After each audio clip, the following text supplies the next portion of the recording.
Eu comecei essa manhã, eu iniciei esse sermão baseado em um contexto nosso, como igreja, como sociedade brasileira. Eu fui pesquisar e fazendo uma pesquisa, eu peguei que na história do Brasil a gente nunca teve um país tão cristão como agora. Nunca. Sabe que é um país cristão? É o Brasil hoje. Por quê? No número de evangélicos crescendo e o número de católicos que temos no nosso país. No Brasil tem um histórico, uma história pela Igreja Católica.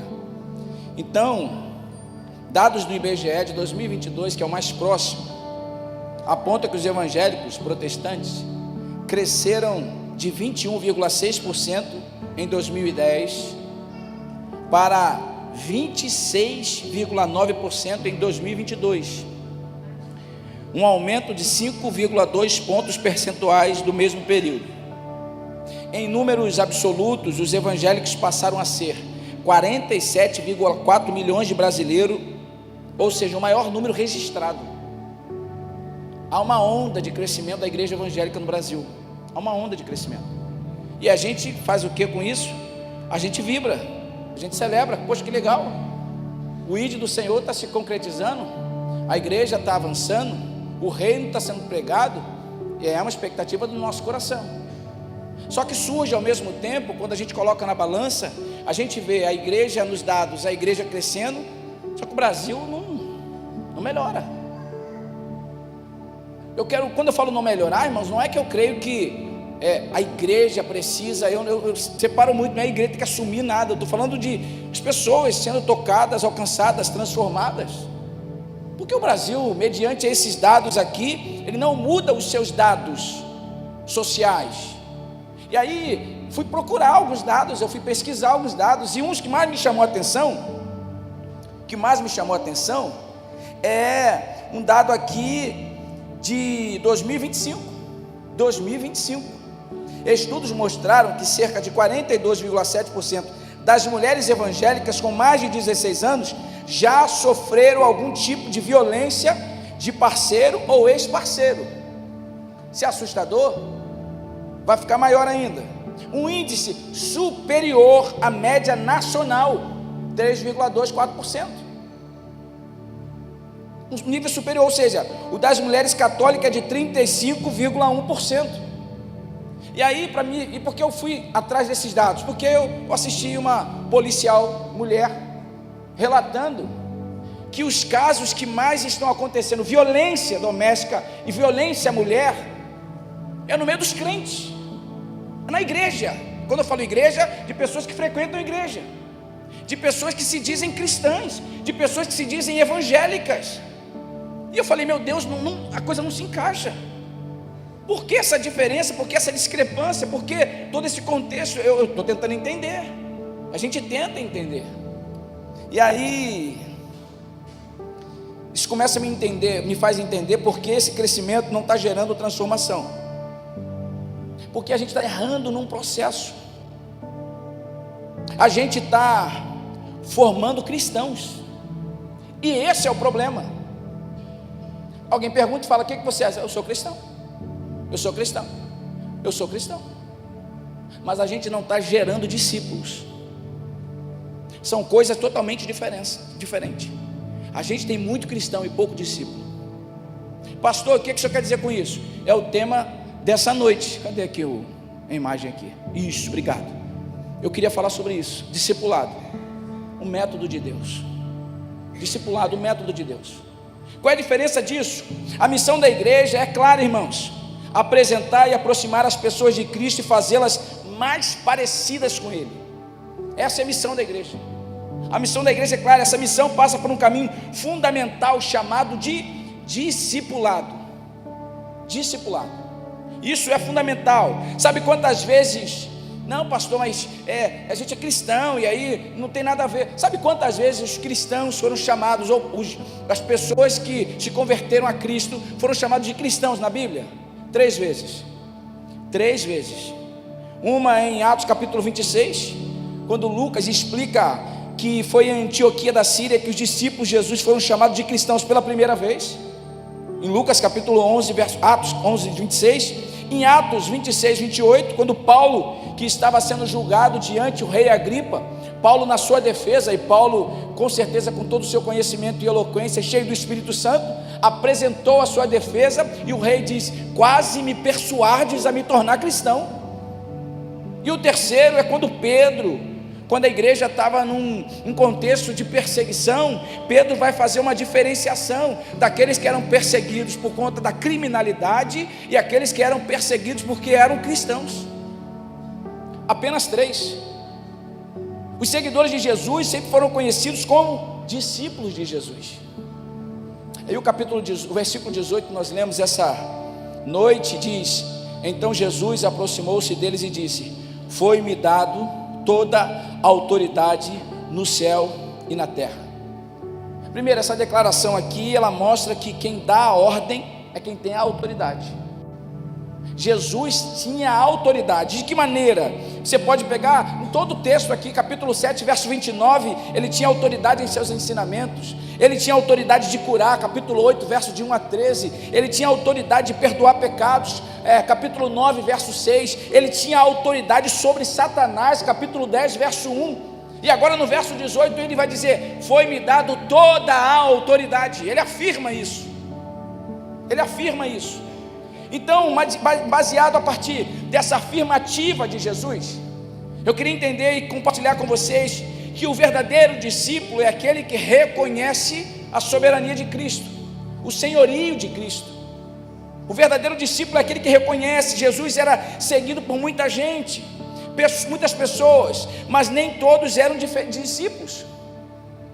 Muita gente seguia Jesus, mas nem todo mundo era discípulo de Jesus. É diferente no dia de hoje. O que não falta é a igreja, irmãos. O que não falta é a igreja cheia, multidões de pessoas que seguem, mas nem todo mundo é discípulo de Jesus. E como é que a gente consegue distinguir multidão de discípulos? Como é que a gente distingue? Se eu fosse perguntar para você, o que você é? Você é discípulo de Jesus ou você é a multidão? Não precisa me responder agora. Vamos caminhar para a gente fazer uma autoanálise. Vamos caminhar para a gente olhar para dentro do nosso coração. Qual é a diferença entre você ser multidão ou você ser o discípulo? É você começar a entender o verso 18. Ele diz: foi-me dado toda a autoridade no céu e na terra. Jesus, olhando a multidão, em Mateus capítulo 16, a partir do verso 13, ele pergunta para os discípulos: quem diz os homens que eu sou? Uns falam: tu és João Batista. Outros estão falando que o Senhor é Elias. Outros estão falando que o Senhor é Jeremias. João Batista, por conta da autoridade na palavra quando ele pregava. Quem conhece João Batista sabe que João Batista, quando pregava, era só exortação, né, irmão? Raça de víboras, quem vos ensinou a fugir da ira futura? Imagina, tu vai numa pregação que o pastor te chama de cobra. Aí, né, irmão, tu fala: que isso, pastor, menos, vai devagar, hein? Mas João Batista. Outros chamavam ele de Elias, quem sabe por conta dos sinais, dos milagres. Outros chamaram de Jeremias por causa do tom profético que ele pregava. Mas agora ele não chega para a multidão, ele fala agora: e vocês? O que vocês dizem que eu sou? E aí Pedro, cheio do Espírito Santo, ele diz: tu és o Cristo, o Filho do Deus vivo. Tu és o Cristo. Então só você sendo um verdadeiro discípulo é para você entender. Você pode até admirar, achar interessante os seus ensinos, valores. Por isso, isso não faz você se tornar um discípulo. Eu acho tão bonito que Jesus prega, eu acho tão correto que Jesus prega, eu acho tão bela a história de Jesus. Tá bom, isso não significa que você é discípulo de Jesus. Isso não significa que nós somos discípulos de Jesus. O discípulo vive por propósito e não por conveniência. Primeira coisa, o discípulo entende a sua soberania, entende o seu senhorio sobre a sua vida. E o segundo, ele não vive por conveniência. O que é viver por conveniência, pastor? É a igreja ou a multidão que, quando Jesus está entrando, Mateus capítulo 21, verso 9, está entrando em Jerusalém, eles estão vibrando, celebrando, dizendo: Hosana ao que vem em nome do Senhor, Hosana é o que vem em nome do Senhor. E agora, chega no capítulo 27, Jesus está diante de Pilatos e ele diz: quem eu tenho que soltar? Jesus ou Barrabás? Ele diz: soltem Barrabás e Jesus. Eles dizem: a multidão. O texto diz: a multidão começa a gritar: crucifica-o. Essa é a multidão. A multidão segue Jesus enquanto ele atende às suas expectativas. Há uma multidão procurando Jesus, irmãos, mas procurando para que ele ajude financeiramente. Há uma multidão procurando Jesus para que ele possa curar alguma enfermidade. Há uma multidão procurando Jesus para que ele possa fazer alguma coisa. Esses não são discípulos de Jesus.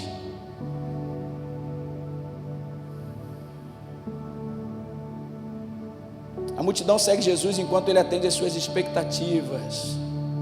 A multidão é movida por emoção. Um discípulo, ele é movido por convicção. Movido por convicção. A multidão busca benefícios. Discípulo abraça propósito. Seguir por Jesus por conveniência é permanecer apenas enquanto tem aplausos, enquanto tem milagre, enquanto tem luz, enquanto está tudo dando certo. Aí eu sigo Jesus. Mas a coisa, quando apertar, eu vou embora. Então, primeira coisa que precisa entender: quem eu sou nessa história. Não, eu sou discípulo, amém, vamos lá. Porque alguns não desejam admitir Jesus como Senhor? Porque tem pessoas que têm tanta dificuldade de admitir Jesus como Senhor. Eu conheço pessoas assim. Pessoas que falam assim: não, eu sou crente, eu amo o Evangelho. Irmãos, a Bíblia diz que a fé vem pelo ouvir e ouvir a palavra de Deus. Então a nossa fé está baseada na... Aí alguém ouve alguma coisa que a palavra vai contraditória àquilo que ela pensa. E ela disse assim: eu não concordo. Então eu não entendi. Não, eu não concordo com isso não, mas está na Bíblia, irmão. Mas eu não concordo. Tudo bem então. Não, eu vou fazer aquilo que eu acho que é certo. Então tudo bem. Porque algumas pessoas não desejam admitir Jesus como seu Senhor? Porque cada pessoa tem sua razão. Mas vou dizer uma aqui que para mim é preponderante. Essa sobressai a maioria das pessoas. Por quê? Porque ela ou porque ele nos pede para fazer algo que nós não queremos. O verdadeiro discípulo, ou o Senhor pede para nós, para que a gente faça algo que a gente não quer. Imagina você, há uma promessa para você: você vai ter um filho, você vai gerar um filho, e nesse filho que você vai gerar, você vai ser pai de uma grande multidão, Abraão. E Abraão fala: Senhor, impossível, já sou de idade, minha mulher nem o ciclo menstrual dela já cessou, ela não tem como gerar filho. E o Senhor diz: haveria alguma coisa impossível para Deus? Haveria alguma coisa impossível para mim? Moral da história, a gente já conhece a Bíblia. Isaac, Sara engravida de Isaac, gera Isaac. Isaac nasceu, coisa linda. O que o Senhor fala agora e faz? Vai lá e sacrifica ele no Monte Moriá. Ele queria sacrificar? Não, mas ele foi obediente. A gente entende, quando o Senhor pede, Ele pede para a gente fazer algo que a gente não quer fazer. Moisés não queria ir ao encontro de Faraó, não queria. Êxodo capítulo 3, ele disse: não, se eu for lá ele vai me matar, não vou fazer isso, eu não sei nem falar. Mas ele foi obediente. José não desejava passar por todo aquele sofrimento, todos aqueles anos da prisão, mas ele ali foi, e lá ele era obediente, porque perceberam que Deus estava com ele. Em meio àquele sofrimento, em meio àquela humilhação, é difícil da gente entender. Acho que não preciso nem falar sobre isso, acho que eu vou ser redundante. A Pamela falou aqui de uma maneira extraordinária. Jesus queria ou não queria ir para a cruz? Lembra da oração do Getsemane? Senhor, se possível, passa de mim esse cálice, todavia seja feita a tua vontade. Ele foi obediente. Minha pergunta é, Lucas 9:23, se tem negado a si mesmo? Não tem como ser discípulo de Cristo se a gente não for crucificado com Ele. Já estou crucificado com Cristo, agora vivo não mais eu, mas Cristo vive em mim, e a vida que agora vivo, eu vivo na fé do Filho de Deus. Não tem como não ser discípulo, irmãos, se a gente não passar pela cruz. Não existe evangelho sem cruz. Você pode botar uma cruz pendurada no seu pescoço, num cordão, que lindo. Você pode botar uma cruz colocada na sua sala, que lindo. Mas isso não significa que você é discípulo de Jesus, se naquela cruz você não estiver lá com Cristo. A importância da gente caminhar e entender isso. Por quê? Porque discipulado exige obediência contínua. O discipulado exige obediência contínua. O discipulado exige que a gente possa ter ele como a submissão. A autoridade reconhecida gera submissão prática. Quando você reconhece Cristo como seu Senhor, você entende a autoridade dele, logo você começa a entender e obedecer o Senhor. É autoridade. Eu usei como exemplo aqui, pela manhã, a minha experiência com meu filho. Desenvolvimento da criança. A criança ela precisa ter uma figura de autoridade. Normalmente, numa família tradicional, normal, pai, mãe, filhos, a criança escolhe como figura de autoridade quem? O pai. É natural isso. É natural isso. Um dia minha esposa falou, ó, percebe que o Pedro com você ele é diferente. De vez em quando ela fala, Gesiel, ô, vem cá, dá uma olhadinha no Pedro. Sabe quem é o Pedro, irmão? Quem não conhece o Pedro? Pedro é meu filho. Pedro é aquele que manifesta em mim os frutos do Espírito: mansidão, temperança e domínio próprio. Você está rindo que você ainda não leva o Pedro para casa. Amo meu filho, irmão. Amo, dou minha vida por ele. Mas irmãos, o Pedro, eu brinco lá em casa, eu falo que eu moro num apartamento, eu tenho uma tela. Eu falo, a tela não é para criança pular, é para a gente não se jogar lá embaixo. 3 filhos, irmão, 3 crianças, uma benção, mas é um negócio lá em casa. Mas de vez em quando o Pedro está tocando terror, irmão. Está tocando terror, e o Pedro faz, e a mãe fala uma, a mãe fala 2. Eu sei que algumas mães vão dizer assim, não, mas, irmãos, é figura de autoridade. De vez em quando ela dá um desperta nele, para ele falar, se liga, ó. Ele entende, mas normalmente ele está, daqui a pouco, ei, apareça, irmão. Eu só olho para ele, o que houve? Ele olha para mim, ele senta, às vezes até manda beijo. Eu quero beijo não, rapaz. Mas ele me tem como figura de autoridade. E aí quando eu falo, ele obedece. Quem é a sua figura de autoridade? Será que realmente o Senhor tem sido a figura de autoridade da nossa vida? Será que a gente tem realmente caminhado no discipulado em entender quem o Senhor é? Se Ele tem toda a autoridade, então nossa única resposta coerente é obedecer o Senhor. Obedecer o Senhor. Aí o verso 19, porque agora Ele tem autoridade, agora eu entendo, Ele diz, ó, foi-me dado eu tenho toda a autoridade sobre os céus e a terra. E aí então ele diz assim, portanto, vão e façam discípulos de todas as nações. Ei, eu tenho autoridade, logo você vai me obedecer. O que eu tenho que fazer? Ele falou, portanto, Gesiel, portanto, atitude Vila da Penha, vão e façam discípulo de todas as nações, batizando-os em nome do Pai, do Filho e do Espírito Santo. Ou seja, discipulado é o método de Deus. Só para você entender, se você pesquisar o percentual que Jesus dava de tempo com o discipulado e com a multidão, era 70% com os discípulos, 30% com a multidão. A experiência maior, a dedicação maior do Senhor era com seus discípulos, porque o que Ele ia deixar ali era um legado, o que Ele ia deixar ali era algo importantíssimo. Chegaria um momento, 3 anos depois, que Ele iria ser assunto aos céus. Quem ficaria seria o Espírito Santo de Deus agora habitando na igreja. Mas o que Ele faz? Ele ensina, Ele caminha, Ele está junto ali. Ao ponto de que às vezes os discípulos, no meio da parábola, você percebe que Jesus está contando uma parábola, no final um dos discípulos pergunta, Senhor, mas essa parábola aqui, você lembra da parábola do semeador? Eu disse, eu não entendi sobre isso aqui, a gente queria compreender, e Jesus explica para eles. Muitas vezes Jesus fala, honestos de entendimento. Mas Jesus vai explicar para ele. A maior parte do que está registrado nos evangelhos acontece em um ambiente relacional. É de Jesus com Pedro, é de Jesus com João, é Jesus com os irmãos lá que queria um sentar à esquerda, outro sentar à direita. Demanda do dia a dia, relacionamento. E o que isso significa? Significa, irmãos, que multidões eram frequentes, mas não era o foco principal de Jesus. Não era o foco principal de Jesus. Não era o foco principal. Jesus priorizava os 12 como núcleo formativo. Jesus escolheu os 12. Muitos dos seus ensinos mais profundos foram dados no individual, no particular, para que eles pudessem entender o modelo de impacto multiplicador. Você sabia que na nossa igreja a gente caminha no discipulado, você vai ver isso. E aí alguém pergunta assim, e o Kids, pastor? O Kids tem discipulador? Tem.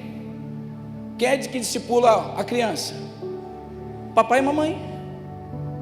Quem discipula os meus filhos sou eu, irmãos. Não tem maior referência na vida deles do que o pai. De vez em quando eu vejo eles falando coisas hoje, frases assim, muito de efeito, algumas coisas que eu falo, meu Deus, eu falo isso, estão fazendo igualzinho. A gente percebe, não tem como a gente negar que isso acontece. Então, se a gente usar o modelo de Jesus como referência para o ministério, a prioridade não será o palco, a prioridade não será isso. Irmãos, eu não tenho um problema com isso aqui, isso é muito bom, uma bênção, a gente sabe da dinâmica que vemos na igreja, no culto, mas a nossa igreja, eu vou falar da nossa igreja, a nossa igreja valoriza o discipulado. Por que a gente valoriza tanto? E a gente diz assim, irmãos, esteja numa célula. A nossa igreja é de pequeno grupo. Por quê? Porque é na célula que você vai conseguir ter um cuidado maior. Na célula você tem um cuidado maior. Eu vou dar exemplo aqui do que aconteceu. O Fabiano estava aqui, estava servindo ali na recepção. Fabiano, início do ano passado, ele teve um AVC, seríssimo, seríssimo. Fabiano estava em casa, foi tomar um banho, de repente teve um AVC, corre para o hospital. Bruno, seu líder de célula, pega Fabiano, discipulador dele, pega Fabiano, corre para o hospital. Pastor, aconteceu uma coisa com Fabiano, meu Deus do céu. E a gente tentando dar o suporte. Eu tenho demandas, eu sou profissional, tenho meu trabalho, é difícil. E o Bruno podia naquele momento dar todo o suporte. E o Bruno, como líder dele, de célula, discipulador dele, está caminhando junto. Elaine, estava lá junto o casal. Me marcou muito, muito. Quando Fabiano precisou fazer uma cirurgia muito delicada, e o médico disse, vai ficar com sequelas, não sabe se ele ia voltar a falar, se ele ia voltar a andar, muita coisa foi acontecendo. E aí a gente preocupado com a Michele, sustentada pela graça divina, ficou um grupo na recepção ali, já era tarde da noite, gente, vamos embora. E a Michele, nós vamos levar a Michele. Quem vai ficar com o Fabiano? Um membro da igreja, João, esposo da Ana Paula. João falou, não pastor, eu vou passar a noite aqui com ele. Era igreja, era o cuidado, era pastoreio. João passou lá, irmãos, aquilo me marcou, porque é esse tipo de igreja que eu acredito. É esse tipo de igreja que eu acredito. Uma igreja que cuida um dos outros, uma igreja que se preocupa. Mas irmão, mas pastor, relacionamento é difícil. Mas quem disse que é fácil, irmão? Você é casado? Quanto tempo? Eu sou 15 anos. Aquela mulher ali, irmãos, ora todo dia, Senhor, muda esse homem, Jesus, muda esse homem. 15 anos. Se no relacionamento de quem você ama é desafiador, imagina com quem você não conhece todos os dias. Tem gente difícil, vai ter. Jesus tinha uns Pedro da vida, irmão. Eu acho que se eu fosse Jesus, Pedro, falar, Pedro, vai embora, vai na paz, vai, irmão, não dá para tu mais não, dá muito trabalho, meu Deus, difícil de mudar. Mas foi o Pedro que na intimidade, depois de negar Jesus perguntou para ele, Pedro, tu me amas? Tu me amas, Pedro? E no final Pedro falou, tu sabes que eu te amo, então apacenta as minhas ovelhas. Ei, aquele Pedro que de repente eu desistiria, Jesus tinha chamado ele para pastorear pessoas. Eu não sei o quão difícil você parece ou acha que é.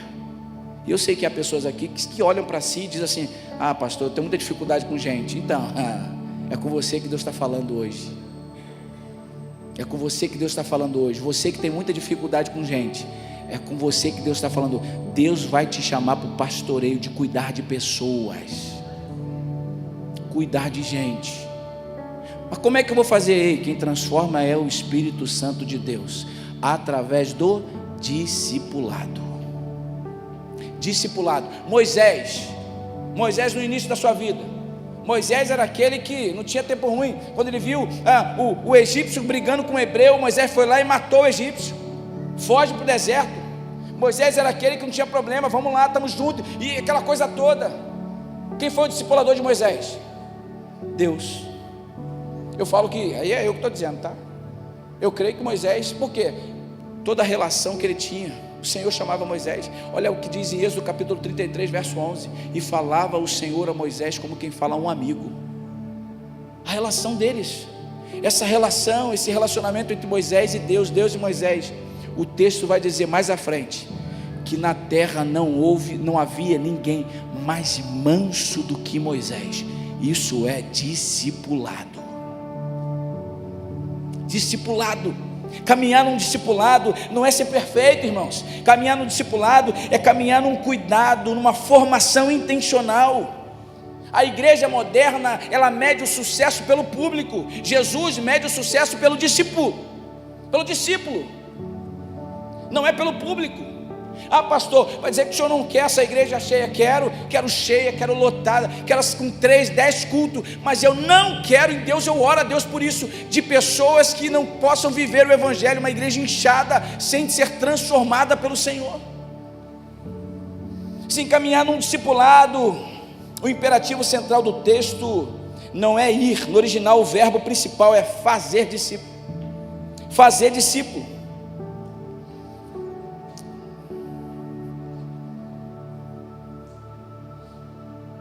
E se Jesus te perguntasse hoje, quantos discípulos você fez? Quanto tempo você tem de cristão?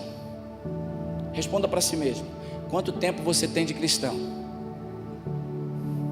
Que discípulo você formou?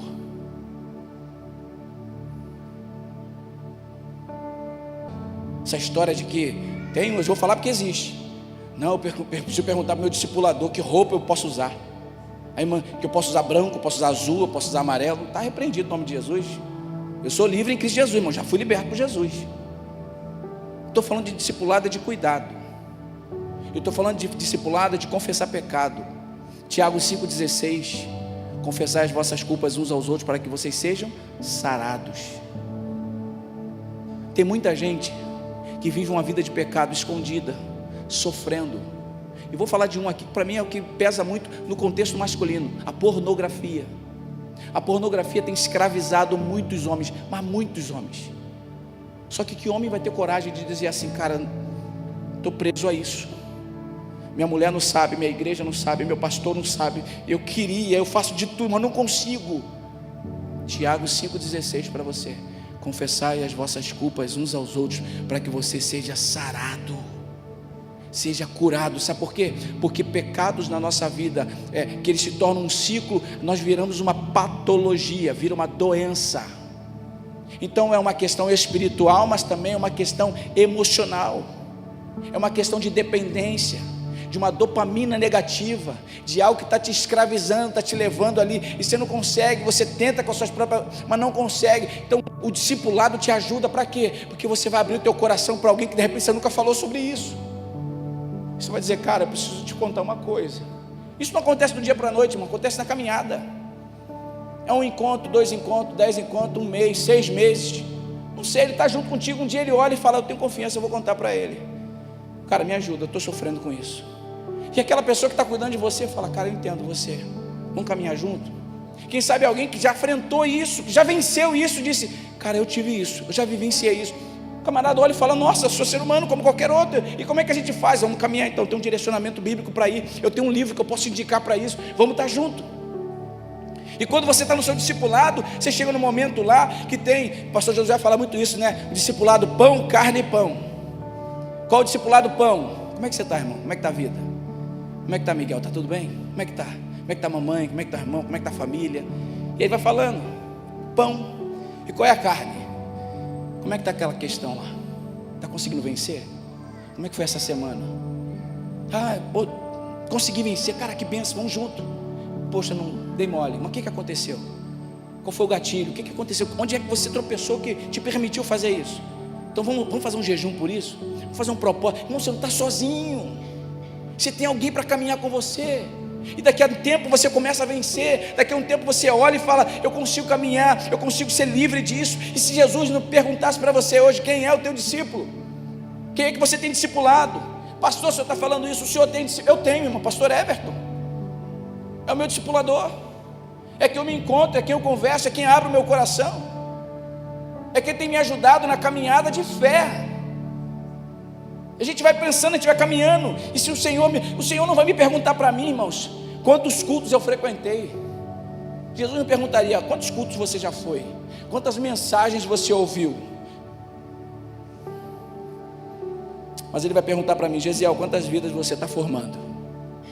Quantas vidas você está formando? Verso 20 diz: ensinando-os a obedecer a tudo o que eu lhes ordenei. Eu sempre estarei com vocês a fé até o fim dos tempos. Observe, não é apenas ensinar conteúdo, é ensinar a obedecer. O discipulado não termina na informação, ele culmina na transformação. O discipulado não culmina na informação. O discipulado ele acontece na transformação. Vê que a gente vive hoje uma geração cheia de informação, mas com pouca obediência. Todo mundo é formado em tudo hoje, já viu? Você olha, bota no Instagram, meu Deus do céu, só tem doutor. O pessoal tem opinião para tudo hoje. Muita informação. Saber não é suficiente. Discípulo é aquele que pratica, irmãos. O discipulado ele termina na informação, mas ele culmina na transformação. Não adianta apenas saber, ela precisa ser transformada, e para ser transformada ele precisa ter entendimento. E eu gosto muito das minhas práticas, a minha vida. Minhas filhas brigaram um dia desses, as filhas do pastor, e aí a do meio, a mais nova, chamou a mais velha pelo nome de um peixe, se é que você me entende. Irmão, o pai estava lá em casa, eu estava fazendo alguma coisa, e de repente naquela discussão, pá, saiu. Irmão, levantei e falei, o que você falou? Aí ela já viu que é besteira, o olho já, pupila dilatou, nada. Aí eu já sei o que ela falou, eu já sei o que ela não precisa repetir, eu já sei o que ela falou. E aí eu falei para ela assim, vem cá, senta aqui. E a do meio, filho, irmão, é uma disputa terrível. Eles ficam esperando que vai se dar mal, sabe? E se você fizer para o outro, fala, tá vendo? É isso aí mesmo, é isso aí, pai. Então a outra sentou e ficou esperando ver o sermão. Eu falei para ela assim, você sabe o que é isso? E ela falou, não. E ela não sabia mesmo, não. 8 anos de idade, Maria Luísa. Eu falei, você não sabe o que é isso? Ela, não. Eu falei, então vamos lá. Lembra que a gente conversou uma vez sobre as meninas do Job? A musiquinha estão por aí. É a filha do pastor, minha filha do pastor é ser humano. Maria Luísa, o nome dela, não é filho do pastor, ela tem identidade. E como eu digo sempre aqui, os meus filhos ainda não são crentes. Um dia eles vão encontrar Jesus. Então, e quem onde vai pregar? Eles são meu campo missionário, eu tenho pregado para eles. E aí eu conversando com ela, eu falei, lembra das meninas do Job? Papai não falou que eram meninas que vendiam o seu corpo, que precisavam ganhar dinheiro, e para ganhar dinheiro, elas deixavam os homens fazer o que quisessem com o corpo delas. Lembra disso? Lembra. Então, é esse nome aí. A sua irmã é isso? Aí ela olhou e falou, não. Eu falei, então, por que você está chamando ela disso? E ela percebeu. Ah, informação, mas agora precisa combinar na transformação. Pede desculpa a ela, porque sua irmã não é isso. E ela foi lá e pediu desculpa, a outra foi e se desculpou, e tá bom, que segue em frente. E se acontecer de novo, pastor? Eu vou de novo dar a mesma informação. Mas pastor, seu tempo era assim? Não era não, irmão. Irmãos, eu não falo palavrão. Minha esposa, eu sou casada há 15 anos, ela sabe disso. Não falo, porque eu fui criado numa casa onde não falava palavrão. Porque a educação na minha casa, irmãos, era muito perfeita. Meu pai era de uma educação incrível. Se eu falasse palavrão, é uma colher de pimenta na boca. Que sofrimento. Mas irmão, nossa geração só não tem, não vai falar que não tem trauma, tem muito trauma aí, irmão. O quê? Mas por conta disso, eu não falo. E amém. E se alguém aqui fala, tem por hábito e não quer mudar disso. Eu conheço pessoas, pastor, cresci num lugar, cresci nesse ambiente, para mim se tornou normal, e eu quero mudar meu vocabulário. Tudo bem, mas eu quero ensinar e passar esses mesmos valores para os meus filhos. A Bíblia diz, não saia da sua boca nenhuma palavra torpe, mas não apenas para abençoar. Então, a importância da gente formar. Mas o que é sucesso na igreja? Nós acreditamos que é gerar muitos filhos. A gente acredita que sucesso de uma igreja é gerar muitos filhos, ou seja, uma igreja cheia. Uma igreja cheia. A verdade é que o sucesso não é gerar muitos filhos. O sucesso de uma igreja é formar muitos pais. E nós temos problemas com isso. Nós temos problema com isso. E aí eu queria, como eu fiz pela manhã, refletir sobre isso. Porque de manhã me deu um estalo na hora assim, por isso que parecia que eu estava fora do ar.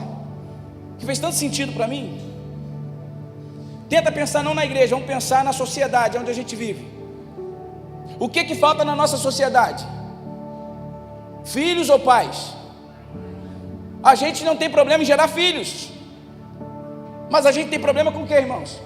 Com pais. Logo, Olha a sociedade que a gente está vivendo. Olha o que tem acontecido no nosso estado, de muitos filhos sem pais. Traz isso para a igreja. Em algum momento isso vai acontecer, irmãos. A igreja vai se perder, porque é muito menino na fé, é muita gente imatura, é muita gente que está com a multidão, mas não é discípulo de Jesus. Por quê? Porque não tem ninguém cuidando, orientando, direcionando. Essa é a visão da nossa igreja. Mas pastor, como é que isso acontece? Isso acontece dentro da célula, do pequeno grupo, porque o líder de célula, ele discipula as pessoas que frequentam a sua casa. O líder de célula, a missão do líder de célula é discipular esse povo, seja discipular para uma multiplicação, ou discipular, que a gente chama de GD, o grupo de discipulado. Os homens se reúnem, os homens estão juntos. De tempo em tempo eu vejo o Josias se reunir com um grupo lá, ele está com aquele povo. A Gisele se reunir com o seu grupo, o Bruno se reunir com o seu grupo lá, e eles ficam botando fotos lá, churrasco, né, Bruno? Uma benção. Só me convida quando não posso. E eles fazem momento dos homens, eles estão lá compartilhando, eles estão lá cuidando uns dos outros, eles estão lá compartilhando suas lutas, suas dificuldades, pecados, mas estão lá para cuidar, para avançar, em nome de Jesus, para vencer. A gente não tem problema para gerar filhos, irmãos, a gente tem problema para gerar pais responsáveis, para formar pais responsáveis. E aí eu quis trazer, e quero trazer aqui de maneira bem ilustrativa. Pensa na nossa igreja hoje. Se a gente fazer o evento lá no CETEL, fizemos o evento na CETEL e naquele dia 100 pessoas, eu vou logo por 100 pessoas entregaram a vida a Jesus, que benção, né? Aí a gente traz todo mundo aqui para dentro da igreja, 100 pessoas, muitos filhos, mas quem é que cuida deles? Aí eles começam, e aí o que acontece? A pessoa começa a frequentar a igreja, e aí se frustra com um, se decepciona com o outro, aí começa a ficar com raiva, fica com raiva do pastor, fica com raiva da irmã, e aí começa aquela série de coisas que você já está acostumado. Imagina, quem tem filho em casa sabe o que é isso. Ter um em casa, irmão, já é um desafio. Imagina 3, imagina 100 filhos dentro de casa. Cadê? Tem alguém do Kids aqui? Trabalha no Kids? Tem aqui. Quando o Kids bate 25 crianças, como é que é? Ah lá, eles ficam rindo, irmão. Irmão, o pessoal do Kids, quando termina o culto, eles já saem assim, ó. O pessoal, irmão, é muita energia para gastar. Mas o que está faltando no Kids? Servos. Está faltando servos, está faltando gente para cuidar dessas crianças. Quanto mais servos nós tivermos, mais crianças serão cuidadas. Mas deixa eu dizer uma coisa para você aqui. Deixa eu dizer uma coisa para você assim, vê se você vai entender. Eu oro a Deus para que a nossa igreja não enche de crianças, e eu não estou falando do Kids. Eu oro a Deus que a nossa igreja não fique lotada de crianças, e eu não estou falando do Kids. Eu oro a Deus que a nossa igreja possa formar muitos pais, sabe por quê? Porque para gerar um filho, a gente só precisa de um momento, mas para formar um pai, nós precisamos de 25 anos aproximadamente. Um momento. Eu queria fazer uma dinâmica aqui. Não vai dar não. Eu queria mais papel. Consegue os papéis para mim? Eu sei que estou terminando, irmão. Consegue os papéis para mim rapidinho, Gisele? Liga não, irmão. Sou doido assim mesmo. Parece assim. Eu desejo que essa igreja cresça. Eu desejo que a gente possa avançar. Irmão, como eu sonho. Deus sabe disso. E eu não estou falando só para inflar ego, não. É quanto mais pessoas alcançadas, quanto mais pessoas transformadas. É maravilhoso, extraordinário essa manhã. Luiz, tem coisa melhor? E no decorrer da semana alguém vai ser direcionado para estar com essa pessoa, para cuidar dessa pessoa, para discipular essa pessoa, para que ela se firme, para que ela cresça, para que ela avance. O ID de Jesus foi para fazer discípulo e não aplicar ou ampliar a creche. O ID de Jesus foi para fazer discípulo. Pega esse pessoal aqui, dá um papelzinho para cada um deles aqui. Isso aqui, essas bênçãos aqui. Léo, tira para mim aqui, por favor, o púlpito. Já está terminando. Pode ser esse aqui, pode ser a folha aqui, melhor, fica mais fácil. Fica melhor aqui. Olha eu inventando, né, irmão? Bagunça o pastor faz na hora da mensagem. Não foi deixa isso aqui, José, deixa isso aqui eu preciso. Pode tirar, obrigado. Eu quero, irmão, não fiz isso de manhã. Não, pode deixar, pode deixar.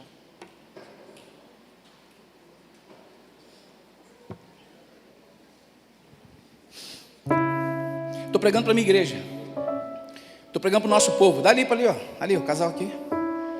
Faz uma bolinha de papel aí. Não, pode ser, tem que ser inteira. Tem que ser inteira, tem que ser inteira. Faz uma bolinha de papel aí. Faz uma bolinha de papel isso. Eu queria botar na mão de todo mundo aqui para entender isso aqui. Mas é bom, eu queria isso. Vocês têm uma missão simples. Onde vocês estão agora? Vocês vão acertar esse copo. Vamos lá? Aí, ó. Vamos lá?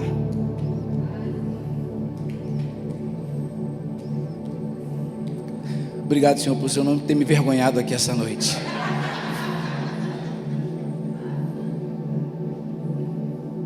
Ninguém acertou. Então faz o seguinte, sai do seu lugar agora aqui. Pega essa bolinha de papel e pode colocar. Você pode fazer isso? Eu sei que vai dar uma confusãozinha aqui, mas é necessário.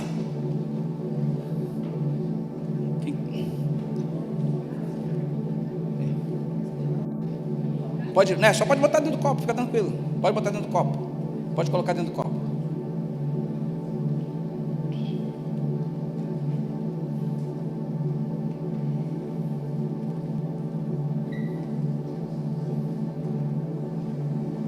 Irmãos, pensa comigo, o discipulado. Não dá para fazer discipulado de longe. Ninguém forma ninguém de longe.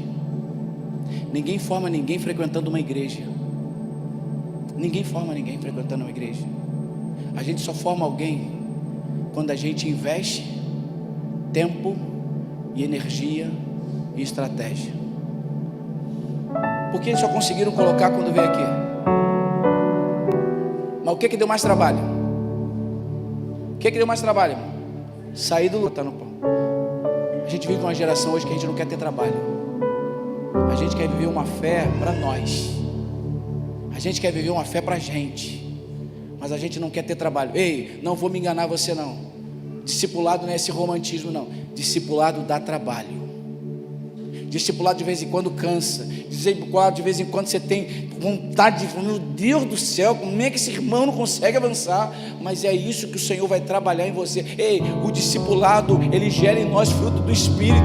O discipulado faz a gente crescer. Mas no nome de Jesus, chegará o tempo que nós vamos olhar, você vai olhar aquela pessoa que você discipulou, vai ver ela discipulando uma outra pessoa, vai ver aquela pessoa cuidando de outra pessoa, e vai ver o evangelho crescendo, vai ver gente operando, Deus agindo de maneira sobrenatural, porque com o tempo por alguém, para ensinar a ele o evangelho. Isso é evangelho, irmãos. Não dá para a gente querer apenas ter uma igreja cheia de filhos, que em nome de Jesus nós possamos formar muitos pais nesse lugar. Essa é a minha oração, esse é meu objetivo, esse é meu propósito. Vamos fazer o que? Vamos fazer discipulado. Vamos fazer o que? Vamos ganhar gente para Jesus, vamos alcançar, mas vamos cuidar desse povo. Quer caminhar com a gente? Pode caminhar, mas vai caminhar cuidando de gente e sendo cuidado. Porque é impossível, humanamente para mim, humanamente impossível. É humanamente impossível querer poder cuidar de todo mundo. Quem me conhece sabe, não vai faltar dedicação, não vai faltar sacrifício, mas é muito bom. Então por isso que eu digo aqui, eu falava com uma irmã aqui, dia do pastor, agora eu que estou falando, não estou falando que tem nas outras igrejas, é eu. Dia do pastor não tem presente para pastor, porque nós temos um colegiado pastoral. Sabe quem são meus pastores? Elaine lá atrás é minha pastora, a irmã Josina é minha pastora. Cadê a Dalva? Não sei se está aqui hoje. A Dalva é minha pastora. Tem os líderes de célula aqui, são os pastores da nossa igreja. Por quê? Porque é eles que têm cuidado de gente. Então se for para dar presente, dá para todo mundo. Como é muita gente, é melhor dar para ninguém. Mas eles são, esse é o colegiado pastoral dessa igreja. Mas esse colegiado pastoral está escrito assim, ó: há vagas.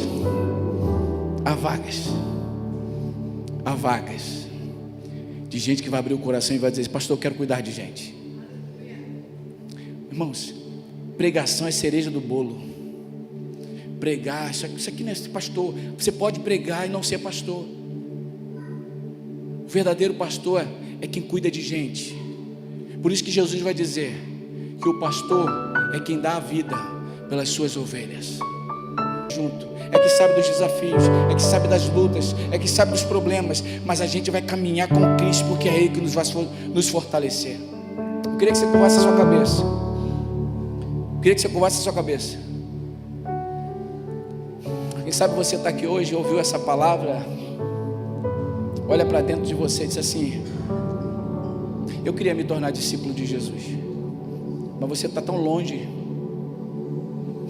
Quem sabe você olha para você é a pessoa que frequenta às vezes a igreja, mas não tem compromisso com a igreja, não tem compromisso com Jesus. Você frequenta a igreja, uma bênção,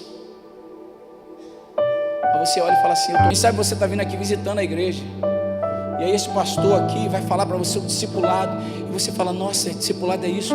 Eu queria ser discípulo de Jesus, eu queria ser discípulo de Jesus. O que eu preciso fazer para ser discípulo de Jesus? Primeiro, como eu falei aqui, reconhecer o senhorio de Cristo na sua vida. A partir daí tudo muda. A partir daí tudo muda.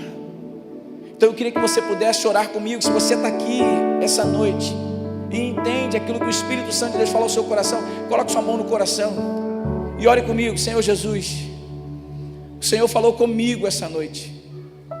O Senhor me convida a ser discípulo, e eu ouço a voz e eu quero ir na sua direção, eu quero ser transformada pelo Senhor. Então, no nome de Jesus, que o Senhor possa perdoar os meus pecados, escrever meu nome no livro da vida e me transformar numa nova criatura, me formar um discípulo, me fazendo ser transformado num discípulo teu, para caminhar contigo e ver minha vida transformada, em nome de Jesus, amém. Alguém essa noite aqui fez essa oração de entrega ao Senhor? Faça um sinal com a sua mão. Alguém aqui? Deus te abençoe, minha irmã. Há mais alguém aqui? Deus te abençoe. Há mais alguém aqui que entrega a sua vida a Jesus? Você está entregando sua vida a Jesus hoje? Você que está aceitando Jesus, o senhorio de Cristo na sua vida? Há mais alguém? Faça um sinal com a sua mão. Eu quero orar com você, eu quero orar com você, em nome de Jesus. Há mais alguém? Glória a Deus. Eu queria orar pela irmã, posso orar pela senhora? Querida irmã Josina, pode acompanhar essa senhora aqui comigo? Eu quero orar por ela, eu quero orar pela senhora. Glória a Deus. Há mais alguém? Não sei, de repente você está aqui, fala: não, hoje eu quero tomar essa decisão. Glória a Deus. Queria convidar você a ficar de pé. Agora à noite, quero orar. Mas que bênção, por quê? Porque a gente viu vidas sendo edificadas. Vidas sendo edificadas. Alguém foi edificado aí? Ah, tá. Eu estou achando que tem gente, falei, tem muita gente que não veio. Eu falei, então, você deve ter se perdido por aí. Ficou tão leve que o pessoal falou, e ficou perdido por aí. Foi uma bênção, irmãos, foi uma bênção. Vida vitoriosa. E aí, eu não sei se eles conhecem uma canção. Eu não sei se eles conhecem uma canção que eu queria compartilhar aqui. Você pode ficar de pé? As palmas, louvam o Senhor. Você pode cantar comigo assim, ó. Alegrai-vos, filhos de Sião, regozijai-vos no Senhor, porque Ele vos dará em justa medida a chuva, a chuva, a chuva, a chuva. Os eirais se encherão de trigo, e os lagares transbordarão de óleo e vinho.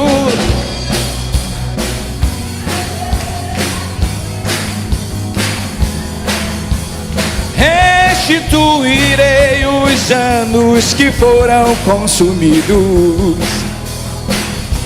e lhe mostrarei a minha salvação. E saberei o quê?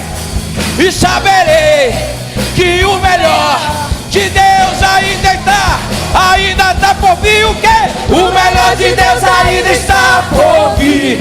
O melhor de Deus ainda está por vir. O melhor de Deus ainda está por vir. O melhor de Deus, o melhor de Deus ainda está por vir. O melhor de Deus ainda está por vir. O melhor de Deus ainda está por vir. O melhor de Deus. Alegrai-vos, alegrai-vos, filhos de Sião, regozijai-vos do Senhor, porque Ele vos dará em justa medida a chuva. A chuva, a chuva, a chuva. As eiras se encherão de trigo, e os lagares transbordarão de óleo e vinho.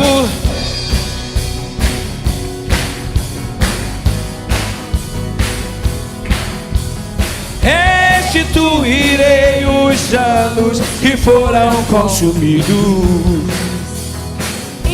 e lhe mostrarei a minha salvação, e saberei que o melhor de Deus ainda está por vir. O quê? O melhor de Deus ainda está por vir.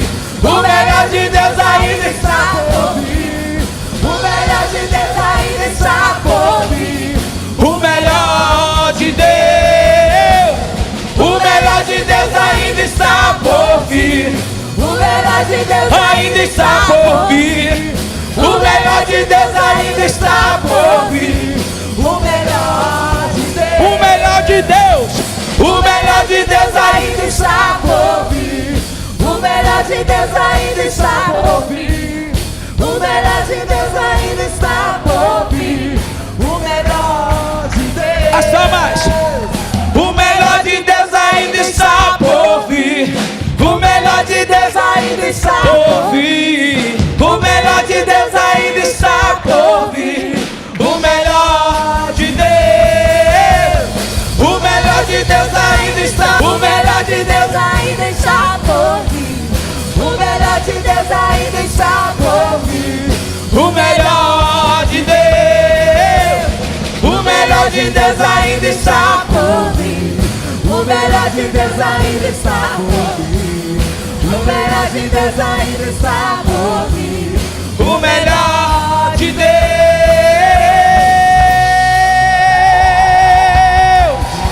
Aleluia! Aleluia! Vem pra cá, vem pra cá, vem pra cá.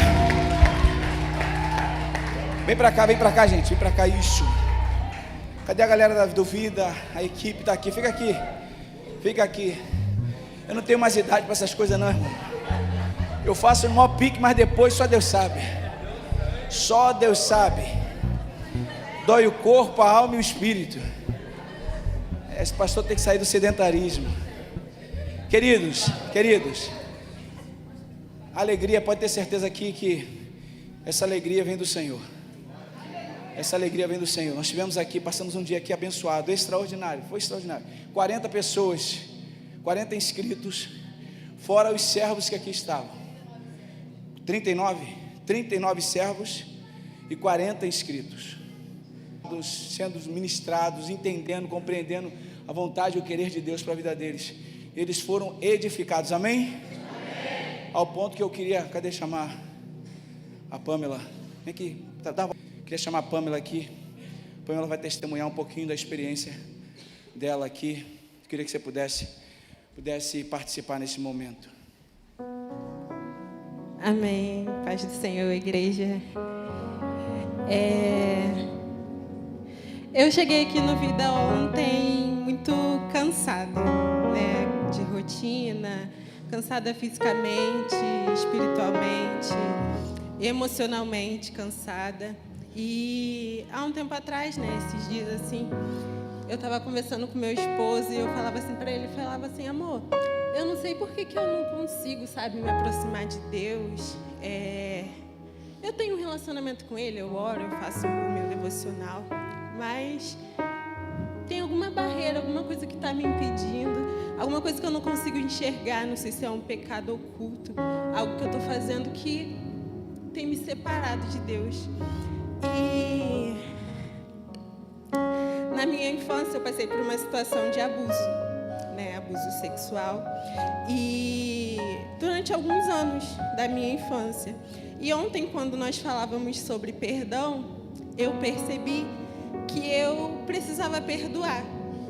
Mas eu falei assim com o Senhor, enquanto acontecia a ministração, mas eu já perdoei essa pessoa, eu convivo com essa pessoa é uma pessoa que tá inserida, né, na minha família, é um parente, não tão próximo, mas que eu ainda tenho contato.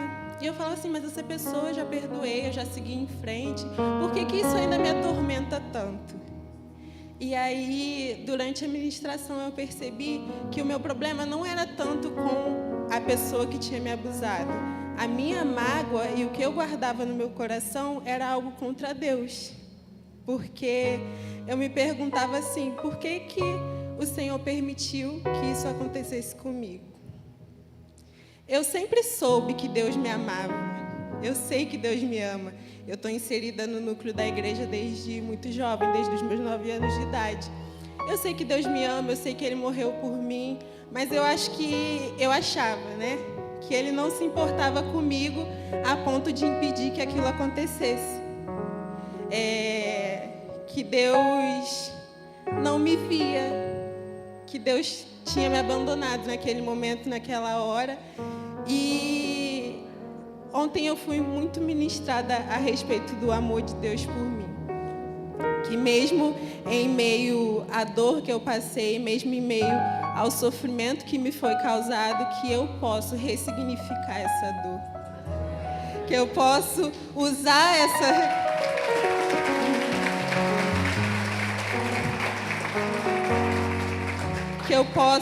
que Deus pode usar essa dor que me foi causada.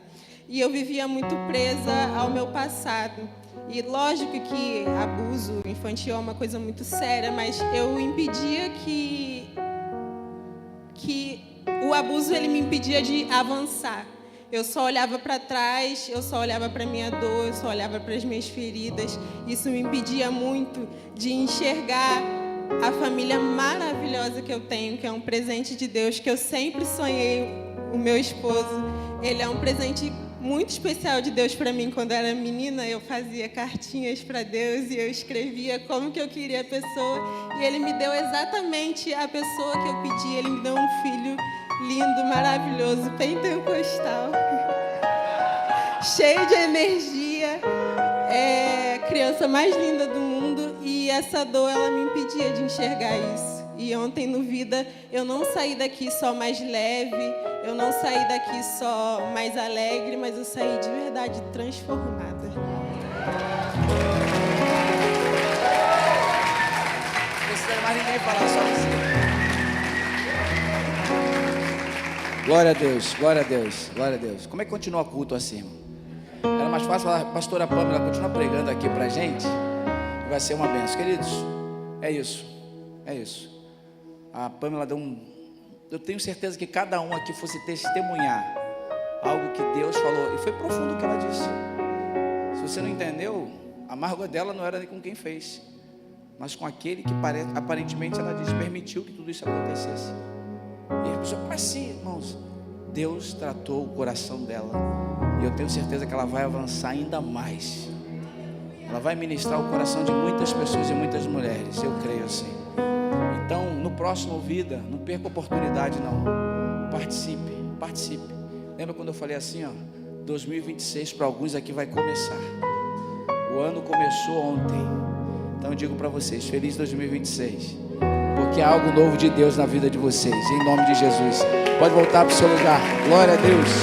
Glória a Deus, glória a Deus, glória a Deus, glória a Deus, glória a Deus.